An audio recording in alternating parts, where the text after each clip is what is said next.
information mag-lead siya to better decision? Yeah, for me it's a yes. Because the more information that you can refer, I mean, like a reference ba, then you'll have the time, you have the knowledge to kanang way which is wrong, which is correct. Because if you only have few information, how will you come up with a better decision? Correct. Right? Regardless if that information is wrong, and then if you have other information which is right, then you can just simply compare. And then this is this is wrong, and I mean this is wrong because I know with the evidences and facts, then I know it's right. Then it will lead up to you more in the progress, better decision. Tama to siya. You as the users, That's the reason diba? why we're gathering information, right, to get better. Tama to siya, no? You as the users, it's your responsibility to filter information. You need to filter kung asa tinuod asa ang leading. Yung bata ka na nag-share nila ang post ko yung mag-share mo ay mabash ka sa imong classmate. Labi lang si Miao ang makita. Labi lang si Miao ang makita sa mag-share niyo. Sir, nana tayo criteria for judging. Diba? I-judge na lang ito. Hala, wala na. Adin ako sa kwan, doon lang. Okay, so we can give an example of a political figure and how she or he used the social media to reshape his or her image. I want Miriam to answer that question. Because I've been away for a while. Sige. Sige, hata kong example. Please give one political figure that he or she used the social media to reshape his or her image. It's called to reshape. Basta, sige. Pwede lokal. Local. Sige. So I would like to give an example to our dear Mayor Levda. So he reshaped his image through social media. Kana bitaw na ay mag-post about concerns, about problems. So dali na niya mangitaan og solutions and also i-call out iyang team about ano nga problem. So that is why iyang magamit ang iyang influence sa social media to reshape his image para mas effective ang ato ang community. So other opponents. That's si Lenny dati, why he needs to reshape his image. Yes. Kawatan siya, from kawatan to politician. Wala ko kasi kawatan. Ano lang siya kanang dili siya ito niya in that level na bitaw sa pagka-mayor, murag ordinary people. There should be from negative to positive image. Ano lang? Lagi mo ka-describe sa inyo. Hashtag mo.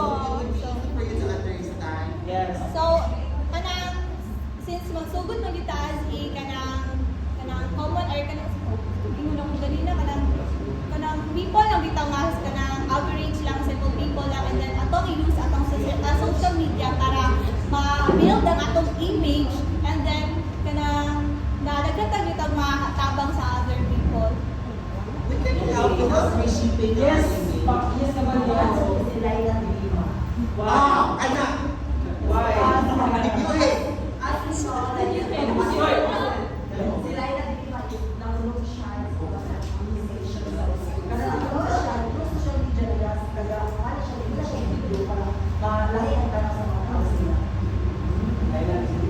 Isa siya sa una.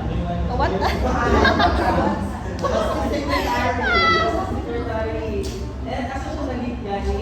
sa kanyang ito, Judah.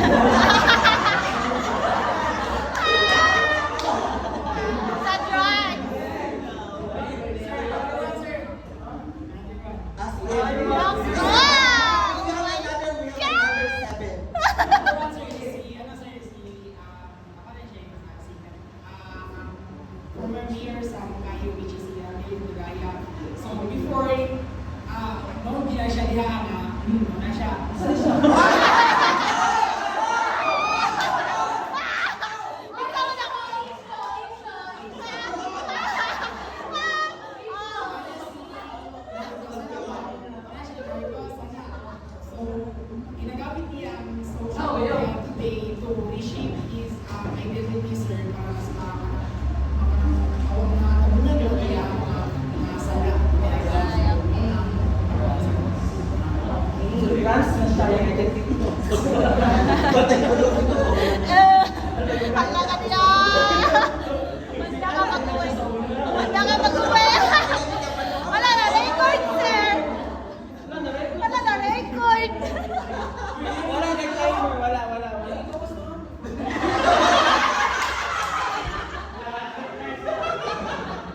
Sige, who else? Kapatid! Kapatid, sige kapatid. Please give a political figure that uses social media to reshape his or her image.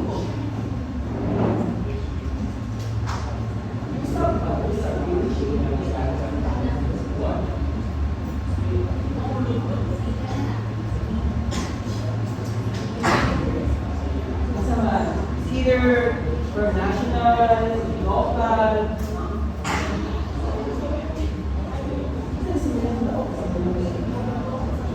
Kasi, Bongbong, why Bongbong Marcos?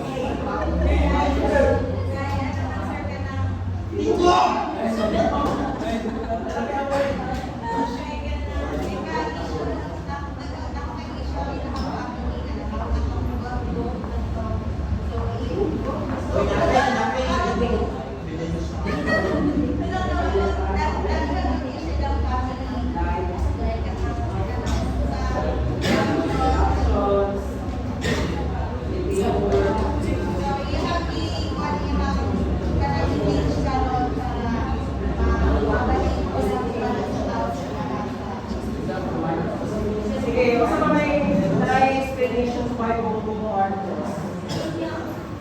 Parang ganito ano siya na sakit si Bongbong Marcos.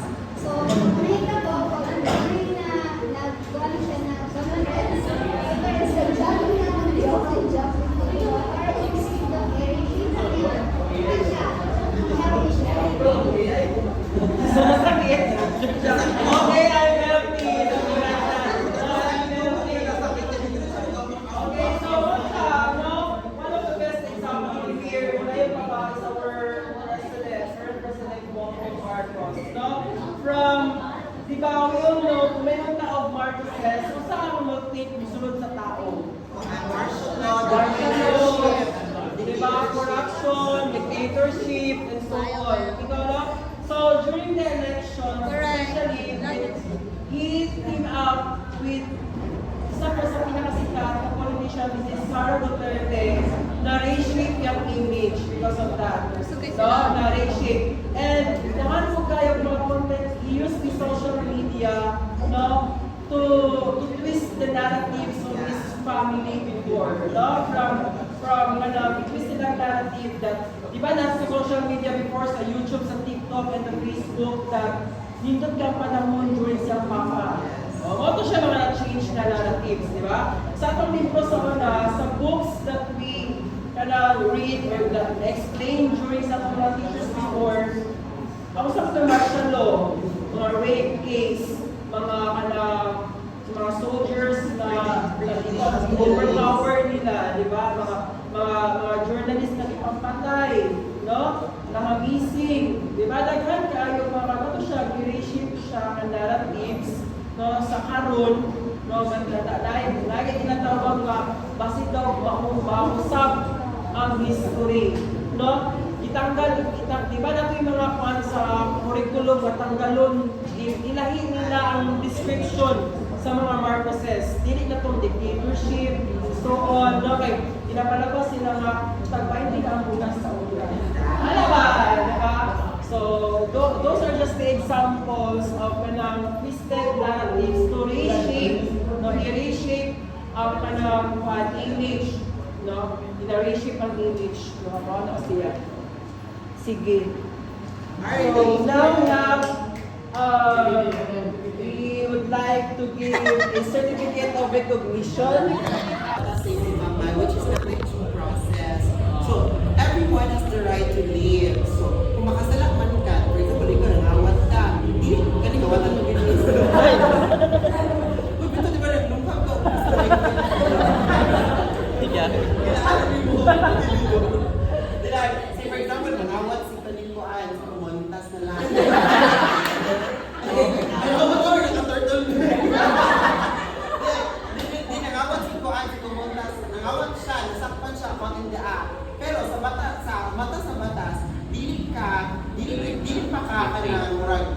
kanang ay dapat tawatan ka kay paagi pa ka og due process. Kay say for example, dali na mo gud mo masulti nga okay, it's fine nga kanang patron siya ka addict siya. How about ikaw ang iyang binikanan or something na kuan, di ba? Imabong put yourself in put your shoes. I don't put Put your yourself shoes in someone else's shoes. Put yourself. So, kung ano yung perspective ngayon, ano na rin kadali. So, kung ikaw, nakikalagot niya, dahil rin mo siya patyod. So, mawala na ta sa kuan, mawala na ta sa kanang balance. Oh, wala sa balance. Si brother. Mawala sa balance. So, Ang matrix, wala na balance. The law of the land. Diba? Mama ko siya. Okay, ang ginapwede mo isa batas. The law of the land. Maganda yun na. Sa kalunod ng panahon, kung kukri ka, wala kang batas.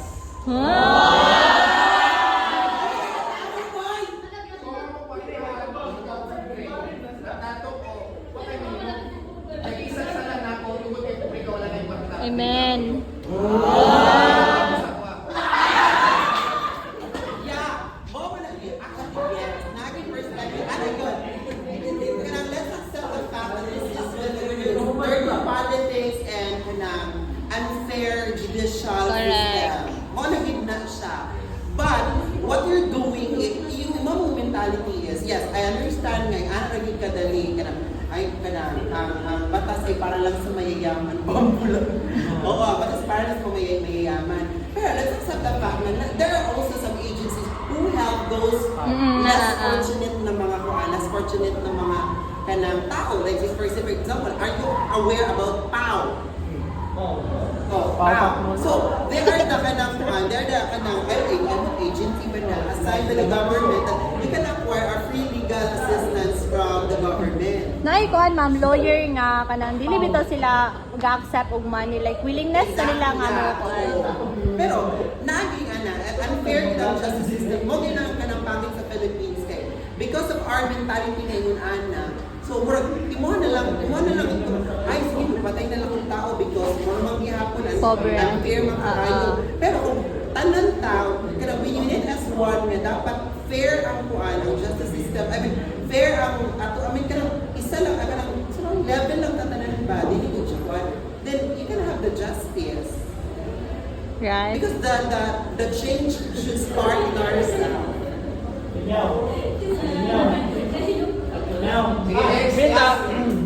Wala sila ba? Unsa ng Paulo? Kato ba raw itong matabang atong Yes, public attorney's office. matabang atong ba itong balita ng masahan dali sa kuan? Pao, katubuan ng apply. Slice guys, Okay, magaling. Anyways, so dili jud nato siya pwede i-normalize nga dawaton nato nga inani sa Pilipinas. So, kita.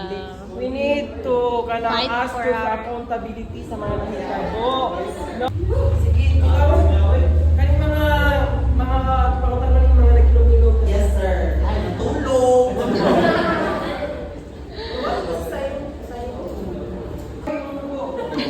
How can public distrust in media affect democracy and elections?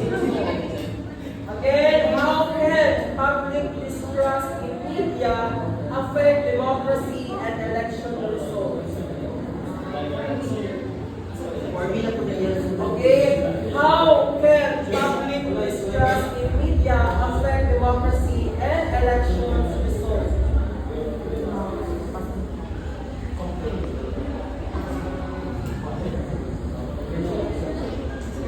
Distrust. How can public distrust in media, no, public distrust in Yes. affect democracy and elections result? Kaning dili pagtuko sa mga tao sa mga mainstream media, no? How can it affect the democracy and elections result? Kung ino sila wala ino sila ang kaning mainstream media, wala na nila credibility sa mga ilang ginatag ng news. So, kung na siya? How can public distrust in media? Ana. Physically present, mentally absent. How can public distrust in media affect democracy and elections? elections, no? Usa to democracy. Sa sa mga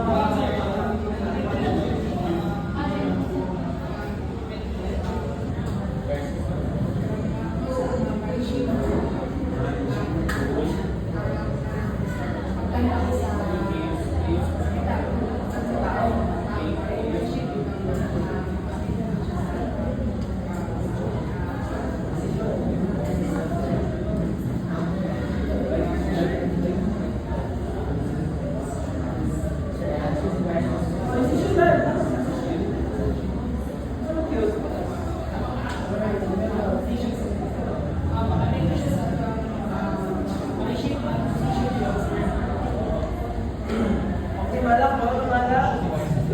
Sige, si Abukay. Sige, Abukay. Sige, Abukay. How can public distrust in media affects our democracy and elections? So,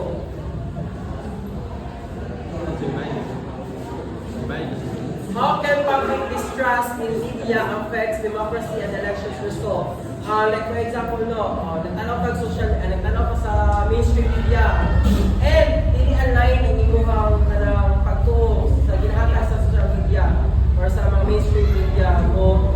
Wali ka mo to because you believe that ginahata sila sa mga fake news or fake information.